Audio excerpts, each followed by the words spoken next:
ان کے جسموں پر دیبا اور اطلس کے سبز کپڑے ہوں گے اور انہیں چاندی کے کنگن پہنائے جائیں گے، اور ان کا پروردگار ان کو نہایت پاکیزہ مشروب پلائے گا، فرمائے گا یہ تمہارا صلہ ہے اور تمہاری محنت ہمارے ہاں مقبول ہوئی۔ اے نبی صلی اللہ علیہ وآلہ وسلم، ہم نے تم پر قرآن بتدریج نازل کیا ہے، تو اپنے پروردگار کے فیصلے کے لیے انتظار کیے رہو، اور ان لوگوں میں سے کسی بدعمل اور ناشکرے کا کہا نہ ماننا، اور صبح و شام اپنے پروردگار کا نام لیتے رہو، اور رات کو بڑی دیر تک اس کے آگے سجدے کرو اور اس کی پاکی بیان کرتے رہو۔ یہ لوگ دنیا کو دوست رکھتے ہیں اور قیامت کے بھاری دن کو پس پشت چھوڑے دیتے ہیں۔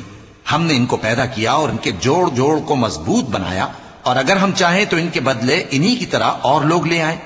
یہ قرآن تو نصیحت ہے، جو چاہے اپنے پروردگار کی طرف پہنچنے کا راستہ اختیار کر لے، اور تم کچھ بھی نہیں چاہ سکتے مگر جو اللہ کو منظور ہو۔ بے شک اللہ جاننے والا ہے